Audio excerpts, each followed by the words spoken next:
Last 4 month study plan for December 2026 exams. तो अब आपके दिसंबर एग्जाम्स को लास्ट 4 मंथ्स बाकी है, अगस्त, सितंबर, अक्टूबर और नवंबर, क्योंकि दिसंबर का महीने में आपका मेन एग्जाम है, उसमें आप फाइनल रिवीजन करोगे, तो वो दिसंबर के 20 दिन को मैं इंक्लूड नहीं कर रहा हूँ।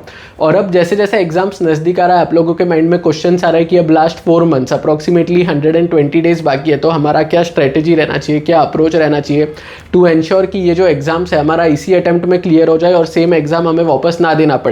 कोई भी गोल अचीव करने के लिए प्लानिंग सबसे ज़्यादा इंपॉर्टेंट है, क्योंकि अगर आपके पास प्लान है तो आपको पता होगा कि आपका नेक्स्ट स्टेप क्या है। सिमिलरली अगर आपके पास स्टडी प्लान रेडी है तो आपको पता होगा कि नेक्स्ट 4 मंथ्स आपको कैसे बेस्ट वे में यूज़ करना है। इसलिए आज वाला वीडियो बहुत ज़्यादा इंपॉर्टेंट होगा, क्योंकि इससे आपको एक क्लियर रोड मैप मिल जाएगा कि कैसे आपको लास्ट के जो 4 मंथ्स है उसको बेस्ट वे में यूज़ करना है। तो अब जो सबसे फर्स्ट चीज़ जो आपको फॉलो करना है वो ये है कि अभी आपको सेल्फ स्टडी पे ज़्यादा फोकस करना है। अब ध्यान से समझना, मैं आपको ये नहीं बोल रहा हूँ कि आपके लेक्चर्स अभी तक कंप्लीट हो जाने चाहिए और सेल्फ स्टडी ही करना है, नहीं। आई नो कि इस स्टेज पे आपके लेक्चर्स अभी बाकी होंगे, बट आपको क्या करना है, जैसे जैसे आपका एग्जाम्स नज़दीक आ रहा है सेल्फ स्टडी पे ज़्यादा ध्यान देना है।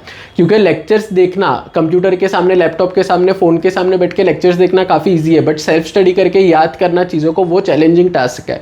तो अभी आपको क्या करना है, इसका सिंपल स्ट्रेटेजी है। अगर आप सपोज दिन के 10 घंटे पढ़ रहे हो, 12 घंटे पढ़ रहे हो, हम एग्जांपल लेते हैं कि आप 12 घंटे पढ़ाई कर रहे हो, तो आपको क्या करना है, 12 घंटे को 2 पार्ट में डिवाइड कर दो। आपको क्या करना है, 6 घंटे लेक्चर देखना है और बाकी के जो 6 घंटे है उसमें आपको सेल्फ स्टडी करना है। ऐसा आपको नहीं करना है कि पूरे 12 घंटे आप लेक्चर देख रहे हो, आपको आपके टाइम को 2 पार्ट में डिवाइड करना है। 6 घंटे आप लेक्चर्स देख लो और बाकी के जो 6 घंटे उसमें आप सेल्फ स्टडी करो। जब आप ये अप्रोच फॉलो करोगे तब आपका अक्टूबर तक सिलेबस कंप्लीट हो जाएगा और फिर नवंबर और दिसंबर के मंथ में आप रिवीजन कर पाओगे।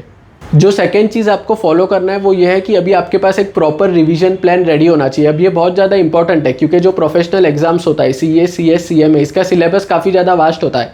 अभी चल रहा है अगस्त का महीना, बहुत सारे स्टूडेंट्स ऐसे होंगे जिन्होंने जून से पढ़ाई स्टार्ट की, कोई लोग ने मई से स्टार्ट की होगी, और अभी भी वो 3-4 महीने और पढ़ाई करेंगे। तो इतना सारा सिलेबस जब हम याद करते हैं तो बहुत बार चांसेस होता है, जनरली आपने देखा होगा कि स्टूडेंट बोलता है कि हमने पढ़ा तो था बट हमको याद नहीं आ रहा है। इसका रीज़न ये है कि वो रिवीजन नहीं करते। अब आपको एडवांस में रिवीजन प्लान बना के रेडी रखना है।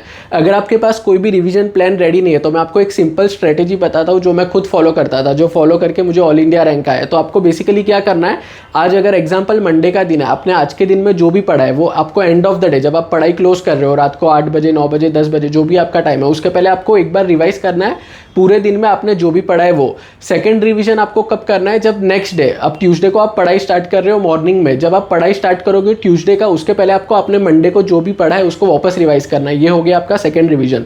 अब थर्ड रिवीजन आपको क्या करना है, 4th या 5th डे पे आप कर सकते हो। अब हमारे एग्जाम्पल में आपका थर्ड रिवीजन आइडियली होना चाहिए थर्सडे को। जो आपने मंडे को पढ़ा है वो आप थर्सडे को रिवाइज करोगे पूरा एक बार, थर्सडे की पढ़ाई स्टार्ट करने से पहले। और 4th रिवीजन आपको कब करना है, at the end of the week. मतलब मैं क्या करता था पर्सनली, जो संडे का दिन होता था उसमें मैं पूरा रिवीजन करता था, मंडे टू सैटरडे जो भी मैंने पढ़ा है वो। तो इस तरीके से आपका 4 रिवीजन हो जाएगा जो भी आप पढ़ोगे वो, और ऑब्वियसली एंड में जो आप लास्ट के 1.5 2 मंथ रिवाइज करोगे वो तो थरो रिवीजन होगा। बट ये रिवीजन से आप इंश्योर कर पाओगे कि जो भी आप पढ़ रहे हो वो आप भूल नहीं रहे हो, और आपको जो भी सारी चीज़ें आपने पढ़ी है वो टाइम पे रिकलेक्ट हो रही है नवंबर और दिसंबर के मंथ में। अब जो थर्ड इंपॉर्टेंट स्ट्रेटेजी जो आपको फॉलो करना है वो ये है कि आपको आपका स्ट्रेंथ और वीकनेस को आइडेंटिफाई करना है। अब ये बहुत ज़्यादा इंपॉर्टेंट होता है। मैं आपको पर्सनली मेरे एक्सपीरियंस से बताता हूँ, कोई भी स्टूडेंट हो, चाहे वो नॉर्मल स्टूडेंट हो, ऑल इंडिया रैंकर हो, हर किसी का कोई ना कोई वीकनेस होता है। पर्सनली मेरा वीकनेस ऐसे सब्जेक्ट्स में होता था जहाँ पे नंबर्स आ जाते थे, जैसे टैक्स हो गया, और अगर आपका एग्जीक्यूटिव में है तो अकाउंट्स हो गया, प्रोफेशनल में है तो आपका जो टैक्स वाला सब्जेक्ट है वो मेरा वीकनेस था। तो जनरली स्टूडेंट्स क्या करते हैं, उसको एंड पे रखते हैं, जो उनका स्ट्रेंथ होता है वो पहले कवर कर लेते हैं और फिर वो सोचेंगे कि जो वीकनेस वाला सब्जेक्ट है उसको हम नवंबर में देख लेंगे, अक्टूबर में देख लेंगे। बट आपको ये मिस्टेक नहीं करना है, क्योंकि वो जो भी सब्जेक्ट है आपका जिसमें वीकनेस है उसमें आपको लगेगा कि ये मैं 20-25 दिन में कवर कर लूंगा, but because it is your weakness आपको उसमें ज़्यादा टाइम इन्वेस्ट करना पड़ेगा। आपको लगेगा कि 20 दिन में हो जाएगा, बट जब आप प्रैक्टिकली पढ़ोगे तो आपको डिफिकल्टीज आएगी, चैलेंजेस आएगी, क्योंकि उसमें आपका स्ट्रेंथ नहीं है। और आपको हो सकता है कि 20 डेज प्रोजेक्ट करके एक्चुअल में 35-40 डेज लगे, तो आपका पूरा जो लास्ट मोमेंट पे प्लानिंग है वो चेंज करना पड़ेगा। इसके लिए आपको जो भी वीकनेस वाला सब्जेक्ट है उसको अभी उठाओ, उसमें आप इन्वेस्ट करो आपका टाइम ज़्यादा से ज़्यादा, और मेक श्योर करो कि वो आपका ऐसा सब्जेक्ट हो जाए कि आप एटलीस्ट आपका अटेम्प्ट उसके वजह से निकलना नहीं चाहिए हाथ में से। सिमिलरली जो भी आपका स्ट्रेंथ वाला सब्जेक्ट है उसमें आपको टारगेट रखना है कि आपको एटलीस्ट 75 to 80 मार्क्स स्कोर करना है। अब आई नो कि 75-80 मार्क्स स्कोर करना डिफिकल्ट है, बट जब आप टारगेट रखोगे 75 to 80 मार्क्स का, तब प्रैक्टिकली आपको 60 to 65 मार्क्स आ जाएंगे, जो काफ़ी ज़्यादा पॉसिबल है क्योंकि स्टूडेंट्स को आता है एग्जाम्शन। तो ये आपका अप्रोच रहना चाहिए, पहले आइडेंटिफाई आइडेंटिफाई करो स्ट्रेंथ क्या है, वीकनेस क्या है। स्ट्रेंथ जो है आपका उसमें टारगेट रखो 75-80 का, प्रैक्टिकली आपको आएंगे 60-65, और जो वीकनेस वाला आपका सब्जेक्ट है उसको लास्ट तक मत छोड़ो, क्योंकि उसमें आपको ज़्यादा टाइम लगेगा, उसमें आपको ज़्यादा मेहनत करनी पड़ेगी। अब नेक्स्ट, और ये वीडियो का one of the most important strategy है ABC एनालिसिस। अब इसको ध्यान से समझना, क्योंकि ये एक ऐसा स्ट्रेटेजी है जिसके वजह से मल्टीपल स्टूडेंट्स ने अपना अटेम्प्ट क्लियर किया है और बहुत लोगों को ऑल इंडिया रैंक भी आया है। मतलब स्टूडेंट्स मैसेज करते हैं एग्जाम के बाद कि ये एक स्ट्रेटेजी की वजह से हमारा अटेम्प्ट क्लियर हो गया। अब इसमें मैं आपको सिंपल एग्जाम्पल के साथ समझाता हूँ कि ABC एनालिसिस क्या होता है। अगर आपका कोई सब्जेक्ट है जिसमें टोटल 20 चैप्टर्स है, तो उसमें से अगर आप ICSI का पेपर पैटर्न देखोगे तो वो 20 चैप्टर्स में से 10 चैप्टर ऐसे होंगे जिसमें से आपका 70 मार्क्स का पेपर बन जाएगा। बाकी के 5 चैप्टर ऐसे होंगे जिसमें से आपका 20 मार्क्स का पेपर बन जाएगा, और जो लास्ट का 5 चैप्टर्स है उसमें से आपका 10 मार्क्स का पेपर आएगा। मतलब 20 में से 10 चैप्टर्स में से 70 मार्क्स का पेपर, 5 चैप्टर्स में से 20 मार्क्स का पेपर, और बाकी के 5 चैप्टर्स में से लास्ट 10 मार्क्स का पेपर आएगा। तो अब आपको इसमें ये नहीं करना है कि जो C कैटेगरी का है जिसमें 5 चैप्टर में से 10 मार्क्स का पेपर आएगा वो छोड़ना नहीं है। यहाँ पे ध्यान से आपको समझना है, क्योंकि अब जैसे जैसे एग्जाम्स आपका नजदीक आएगा आपके पास टाइम कम होता जाएगा, तो आपका प्रायोरिटी, आपका फोकस एरिया होना चाहिए A और B कैटेगरी के चैप्टर। C को भी आपको कवर करना है, बट ज़्यादा टाइम आपका जाना चाहिए कैटेगरी A और कैटेगरी B, क्योंकि अगर उसमें आपने आपको थरो कर लिया, उसमें उसको आपने आपका स्ट्रेंथ बना लिया, तो इजीली आप एग्जाम्शन स्कोर कर सकते हो कोई भी पेपर में। इसलिए बेसिकली आपका फोकस होना चाहिए ऑल 3 कैटेगरीज पे, बट प्रायोरिटी ज़्यादा टाइम आपको इन्वेस्ट करना है कैटेगरी A और कैटेगरी B के जो चैप्टर्स है उस पर।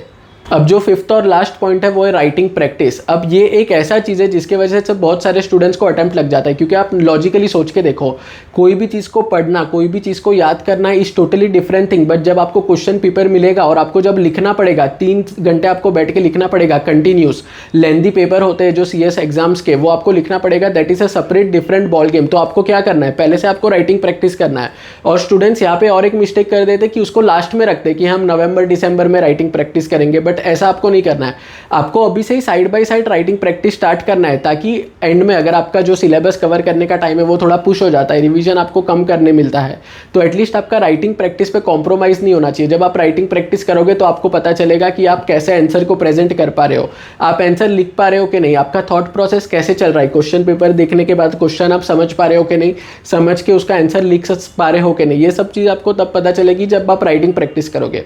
और इसका बेस्ट टाइम भी मैं आपको बताता हूँ, जो आपका लंच के बाद वाला सेशन होता है, मतलब जो भी आपका लंच का टाइम है 1 बजे 2 बजे, उसके बाद वाला जो सेशन होता है उसमें जनरली हमको थोड़ा लेजीनेस फील होता है, क्योंकि खाना खाने के बाद थोड़ा लेजीनेस बाय डिफॉल्ट आ जाता है और हम जल्दी भी पढ़ाई स्टार्ट करते हैं मॉर्निंग में, तो थोड़ा नींद भी आता है। तो उस टाइम पे आप क्या कर सकते हो, अभी क्योंकि आपके एग्जाम को 4 मंथ्स है, तो आप अगर दिन का 1 घंटा भी राइटिंग प्रैक्टिस करते हो तो वो भी सफिशियंट होना चाहिए, बट मेक श्योर कि आप अभी से राइटिंग प्रैक्टिस कर रहे हो, ताकि आपका एक थरो ग्रिप आए कि आपको क्वेश्चन कैसे समझ में आ रहा है और उसका आप आंसर कैसे लिख पा रहे हो। तो फ्रेंड्स, ये था 5 स्ट्रेटेजी जो यूज़ करके आप इंश्योर कर सकते हो कि आपका लास्ट 4 मंथ्स में आप बेस्ट वे में प्रिपेयर कर रहे हो दिसंबर 2026 एग्जाम्स के लिए। अगर आपको आज का वीडियो अच्छा लगा है तो वीडियो को लाइक कर देना, और thank you very much for watching.